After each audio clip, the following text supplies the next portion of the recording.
Salut à tous et à toutes. Dans cette dernière vidéo, on va voir comment on peut combiner les tableaux puis les books ensemble. Puis en programmation, c'est quelque chose qu'on adore faire parce qu'on peut arriver à des résultats super le fun. Avec peu de code, on peut faire quelque chose de très réutilisable. Comme par exemple ici, je fais une boucle sur les, un tableau contenant les noms des différents personnages. Et en bouclant, ben, j'affiche les différents personnages et j'augmente tout le temps la distance un petit peu plus loin. Un peu comme avec les barres rouges verticales qui étaient tout le temps tassées de 10 pixels, ben là je fais la même chose mais avec des personnages. Et c'est ça. Fait que on va regarder un petit peu la notion, comment que ça marche de tout ça. C'est par rapport à dans l'aide-mémoire, parcourir un tableau à une dimension. Donc là, c'est combiner deux éléments qu'on a vus ensemble. Fait qu'ici, on voit qu'on fait par exemple une boucle et la boucle, à place de faire une variable qui s'appelle i, on va, mettons ici, l'appeler index. Donc, c'est index, il vaut 0 au début, et par la suite, euh, à la fin de chacune des itérations, on va aller augmenter index de 1. Puis, on va arrêter la boucle, ben, plutôt on va l'exécuter tant que index est plus petit que la longueur du tableau. Donc, si par exemple j'ai 5 éléments dans mon tableau, ben ça ici, j'ai tableau.length, ça va me donner 5.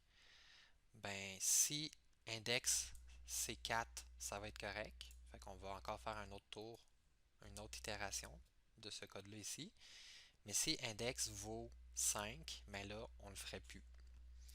Donc, ce qui est le fun ici, c'est ça, c'est que notre condition, elle dépend de la taille de notre, elle dépend de notre tableau, puis on fait varier une variable qui correspond à l'index.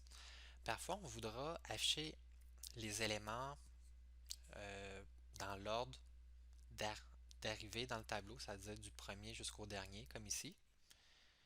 Et on pourrait également faire le contraire, c'est-à-dire, ben, je pars du dernier, donc mon index, ça vaut le dernier élément du tableau.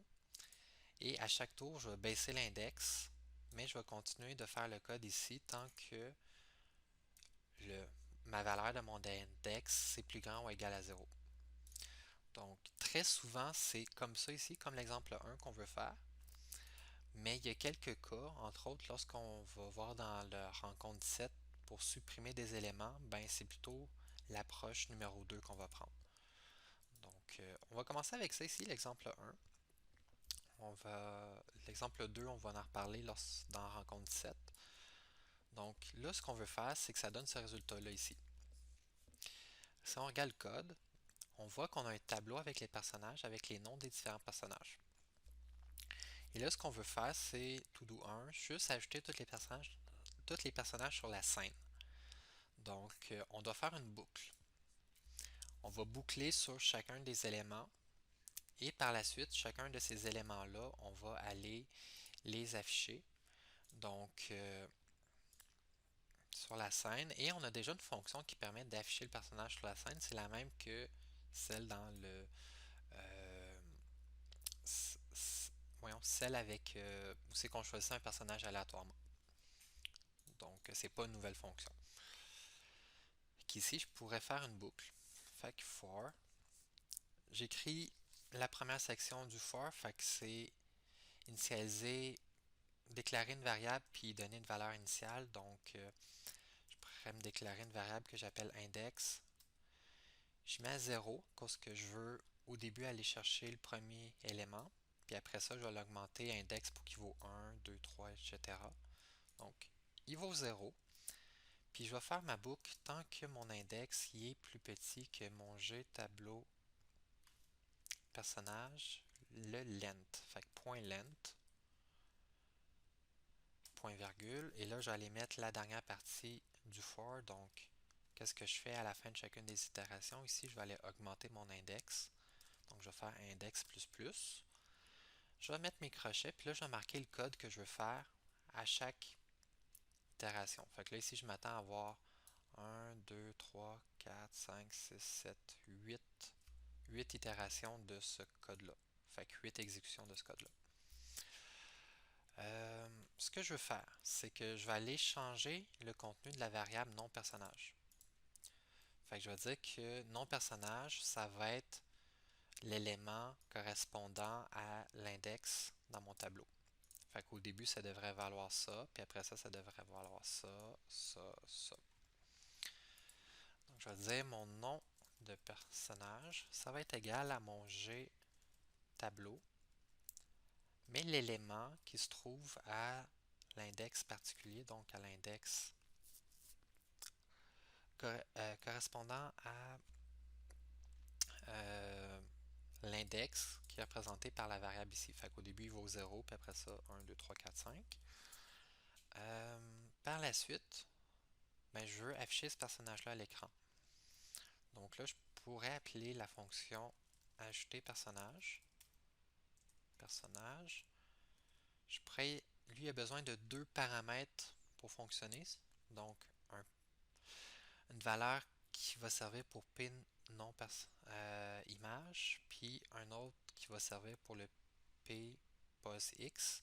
Donc, si je pourrais dire, ben, utilise le contenu de la variable de non image pour la valeur de ton premier paramètre et utilise le contenu de la variable pos x pour ton deuxième. Fait que ça, jusqu'à date, c'est bon. Je pourrais même le tester, mais on va se rendre compte d'un petit problème. Probablement. Je vais tout fermer. Je pense à... Ah, j'ai parti le démo, c'est pour ça. Donc, je l'exécute. On va se rendre compte que les personnages devraient tous se mettre un par-dessus l'autre. Bon. Là, c'est à cause que j'ai pas fait varier le x. Entre chacune de mes itérations, le x, j'aurais dû l'augmenter un petit peu pour faire en sorte que chacun des personnages vont apparaître un à côté de l'autre. Donc, ce que je vais faire, c'est qu'après que j'ai ajouté mon personnage, la valeur de pos x, je vais l'augmenter. Donc là, ici, mettons, je l'augmente de 100.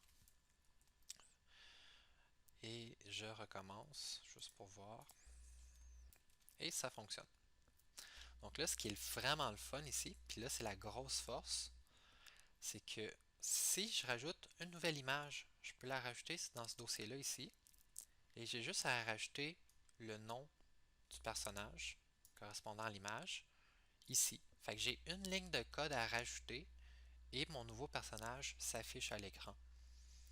J'ai pas à réouvrir mon code au complet, à faire des modifications partout, à cause que j'ai un tableau et que j'ai une boucle et que j'utilise les deux ensemble, le tableau et la boucle. J'ai juste à modifier le contenu de mon tableau et j'ai un code réutilisable, super le fun. Comme ça arrive souvent en programmation, tu vas écrire ton code, mais quand ça fait une semaine, 2 semaines, 3 semaines, tu l'as pas vu, tu l'as oublié, comment que ça marche. Fait que là, à la place que tu essaies de tout recomprendre, ben là, tu vois un tableau, ok, je fais juste changer la valeur. Puis là, tu vois, bon, ça marche. Donc, c'était ça, le petit exemple sur les tableaux et les books. Donc, qu'est-ce qui est important de retenir ici, c'est que notre condition, pour dire on continue de faire d'autres itérations de ce code-là ici, elle va être basée sur la longueur du tableau et notre variable va représenter l'index. Une autre chose également importante, quand on combine les deux tableaux et book, c'est souvent notre première instruction, c'est qu'on va aller sortir l'élément du tableau correspondant à l'index, puis le mettre dans une variable. Fait que ça, c'est souvent la première étape lorsqu'on combine un tableau puis une boucle ensemble. C'est souvent ça qu'on est porté à faire. Puis par la suite, on travaille avec cet élément-là du tableau qu'on a extrait pour faire quelque chose. Fait que là, ici, par exemple, on prend la chaîne de caractères non image, puis on le passe à la fonction ajouter personnage pour arriver à l'afficher sur la scène. Donc s'il prend le nom du personnage, il rajoute .png, puis il rajoute image slash pour aller le chercher ici. Donc j'espère que la petite vidéo vous a plu. Si vous avez des questions sur cette notion-là ou n'importe quoi d'autre, posez-les. N'hésitez pas. Puis à bientôt!